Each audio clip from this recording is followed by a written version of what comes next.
ये आकाशवाणी रायपुर है। छत्तीसगढ़ी समाचार बुलेटिन के संग मीनल तिवारी के जय जोहार।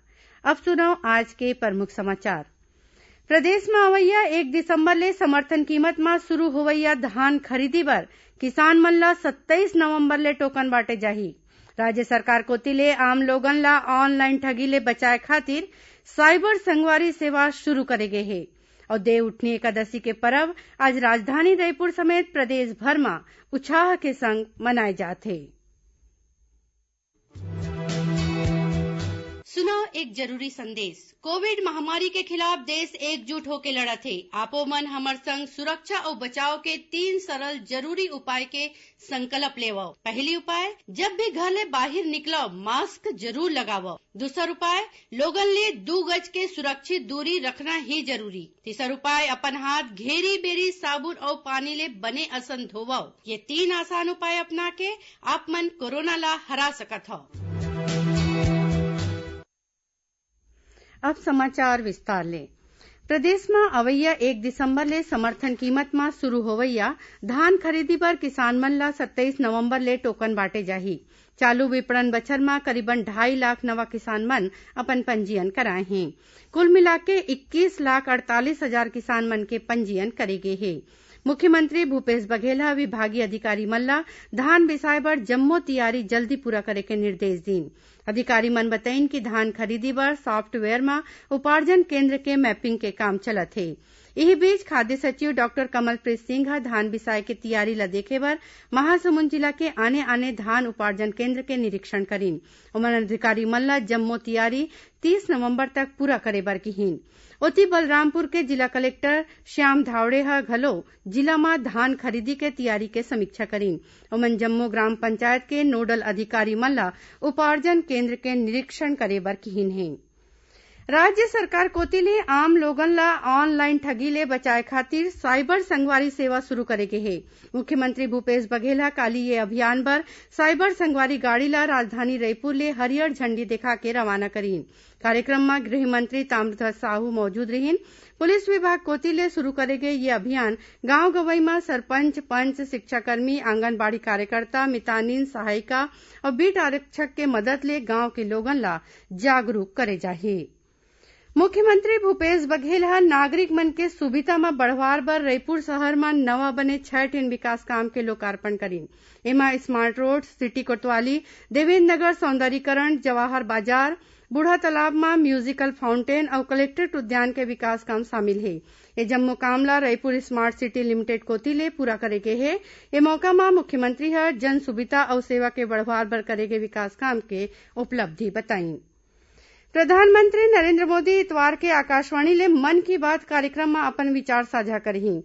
ये मासिक रेडियो कार्यक्रम के 71वां कड़ी होही। एला आकाशवाणी और दूरदर्शन के जम्मो केंद्र एक संग्रह प्रसारित करही और आकाशवाणी समाचार के वेबसाइट मोबाइल ऐप के संगे संग आकाशवाणी, दूरदर्शन समाचार, प्रधानमंत्री कार्यालय और सूचना प्रसारण मंत्रालय के यूट्यूब चैनल में देखे जा सकी। प्रधानमंत्री के संबोधन के तुरते पाछू आकाशवाणी ले ये कार्यक्रम क्षेत्रीय भाषा में प्रसारित करे जाही। क्षेत्रीय भाषा में रतिया 8 बजे एला फेर ले सुने जा सकी। प्रधानमंत्री के कार्यक्रम पर लोगन अपन सुझाव नमो ऐप, माई जीओवी फोरम या फिर टोल फ्री नंबर 1800-1-178-00 में भेज सकत हैं। मुख्यमंत्री भूपेश बघेल लोकवाणी में ये बखत छत्तीसगढ़ सरकार 2 वर्ष का कार्यकाल विषय में प्रदेश के लोगन संग गोठ बात करही। ये संबंध में कोनो भी श्रोता आकाशवाणी रायपुर के टेलीफोन नंबर 0771-243-0501 और 2430-502 में काली और परन दिन अपन सवाल मंझनिया 3 बजे ले 4 बजे के बीच फोन करके रिकॉर्ड करा सकत हैं। कोरोना महामारी के सेती एसो सरकारी और प्राइवेट कॉलेज मन में बीएड पर प्रवेश परीक्षा नहीं ले जाही। विद्यार्थी मन के मेरिट सूची के आधार में कॉलेज में भर्ती दे जाही। एकर बर SCERT ह 3 चरण के कार्यक्रम जारी करे है। एमा ऑनलाइन अर्जी जमा करे के काम काली ले शुरू होही। बीएड के काउंसलिंग और प्रवेश के आने काम 30 जनवरी तक पूरा करना है। छत्तीसगढ़ी समाचार बुलेटिन आप मन आकाशवाणी रायपुर ले सुनत ह। छत्तीसगढ़ के खबर ले है आपके वास्ता और खबर के विश्वसनीयता ले है हमर वास्ता। आकाशवाणी समाचार रायपुर के प्रादेशिक समाचार बुलेटिन के संगे संग हमर समसामयिक कार्यक्रम आप रेडियो के संग अपन मोबाइल में घलो सुन सकत हव। आकाशवाणी समाचार फेसबुक, ट्विटर और यूट्यूब में घलो हावय। हमर फेसबुक पेज हरे Chhattisgarh news on AIR, Twitter handle CGAIR news और हमर यूट्यूब चैनल हरे छत्तीसगढ़ AIR न्यूज। तो अब रेडियो के संगे संग आपके मोबाइल के माध्यम ले हम आप तक पहुंचत हन। छत्तीसगढ़ के हर खबर बर सुनत रहो आकाशवाणी समाचार। और अब आगू बढ़बो बाँचे समाचार कोती। दंतेवाड़ा जिला में सुरक्षा बल ह माओवादी मन कोती ले लुका के राखे 2 लाख रूपया के नगद रकम और माओवादी वर्दी बरामद करे हे। ये जिनिस आत्मसमर्पित माओवादी सोमड़ू के निशानदेही में बड़े डोंगर क्षेत्र ले मिले हे। एती राजनांदगांव जिला में सुरक्षा बल ह माओवादी मन कोती ले राखे गे विस्फोटक जिनिस के संग आने और जिनिस बरामद करे हैं। सुरक्षा बल के गश्ती दल ह औंधी के मेटाडोर के पहाड़ी के जंगल ले आज भिनसर सर्चिंग के बेरा माओवादी मन कोती ले रखे गे करीबन 50 किलो अमोनियम नाइट्रेट घलो बरामद करीन है। राज्य के पुलिस महानिदेशक DM अवस्थी काली ले प्रदेश के जम्मू जिला में होवत आपराधिक घटना के समीक्षा बैठक लीही। एकर शुरुआत रायपुर जिला ले करे जाही। ये बैठका में पाछू 1 जनवरी ले 25 नवंबर तक के बेरा में होए आपराधिक मामला के स्थिति, कार्रवाई और संवेदनशील मामला के समीक्षा करे जाही। कांग्रेस नेता और राज्यसभा सदस्य अहमद पटेल के आज बिहनिया गुरुग्राम के एक अस्पताल में निधन हो गए। उमन 71 बछर के रहीन। कोरोना संक्रमण होए के बाद उमन ला भर्ती कराए गे रही से। उपराष्ट्रपति M वेंकैया नायडू और प्रधानमंत्री नरेंद्र मोदी ह अहमद पटेल के निधन में दुख जतैन हे। एती छत्तीसगढ़ के मुख्यमंत्री भूपेश बघेल घलो श्री पटेल के निधन में दुख जतावत किहिन कि देश भर ये अपूर्णीय क्षति हवय। गृह मंत्री ताम्रध्वज साहू घलो श्री पटेल के निधन में शोक जतैन। श्री पटेल ला आज रायपुर के प्रदेश कांग्रेस मुख्यालय राजीव भवन में श्रद्धांजलि देगीस। पार्टी के प्रदेश अध्यक्ष मोहन मरकाम और आने बड़का नेता पदाधिकारी मन ह श्री पटेल ला श्रद्धांजलि दीन। भारतीय जनता पार्टी के प्रदेश अध्यक्ष विष्णुदेव साय ह राज्य सरकार ऊपर आदिवासी के नाव में राजनीति करे के आरोप लगैन हे। ओमन कथित रूप ले पुलिस हिरासत में एक आदिवासी सब इंजीनियर के मौत पर सरकार और पुलिस के कामकाज के ऊपर सवाल उठैन हे।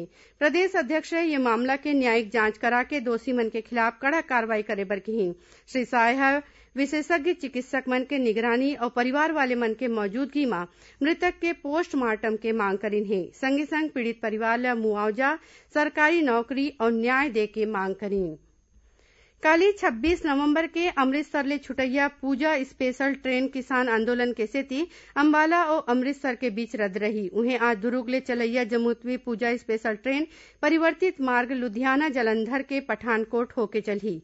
परन दिन 27 नवंबर के लहुटे के बेरा ये ट्रेन बदले गे रद्दा ले ही लहुटी। देव उठनी एकादशी के परब आज राजधानी रायपुर समेत प्रदेश भर में उत्साह के संग मनाए जाथे। ये बेरा में घर में तुलसी और भगवान शालिग्राम के बिहाव कराए जाथे। एकर बर गन्ना के मंडप तैयार होथे और फल फूल धूप दिया ले पूजा पाठ करे जाथे। ऐसन मानता है कि आजे के दिन भगवान विष्णु नींद ले जागथे और एकरे संग बर बिहाव शुरू हो जाथे। कोरोना महामारी ला देखत एसो कार्तिक पुन्नी के मौका में राजनांदगांव जिला प्रशासन ह शिवनाथ नंदिया तीर लगैया मोहारा मेला में प्रतिबंध लगा दे है। जिला कलेक्टर TK वर्मा ह बताइन कि एसो कार्तिक पुन्नी में गांव में होवैया मड़ई मेला और आने सांस्कृतिक कार्यक्रम में रोक रही। फिर श्रद्धालु मन कार्तिक पुन्नी के बेरा कोरोना गाइडलाइन के पालन करत नंदिया स्नान और पूजा पाठ कर सकही। चक्रवाती तूफान निवार के सेती छत्तीसगढ़ के मौसम में सीधा असर नहीं होही। फिर एखर सेती राज्य में बंगाल के खाड़ी ले आवत नमी ले मौसम बदल सकत है। रायपुर स्थित मौसम विज्ञानी के मुताबिक प्रदेश के कई ठन क्षेत्र में आज और काली और परन दिन वर्षा होए के संभावना हवय। आखिर में प्रमुख समाचार एक घाव फेर। प्रदेश में अवैया 1 दिसंबर ले समर्थन कीमत में शुरू होवैया धान खरीदी बर किसान मन ला 27 नवंबर ले टोकन बांटे जाही। राज्य सरकार कोती ले आम लोगन ला ऑनलाइन ठगी ले बचाए खातिर साइबर संगवारी सेवा शुरू करे गे हे।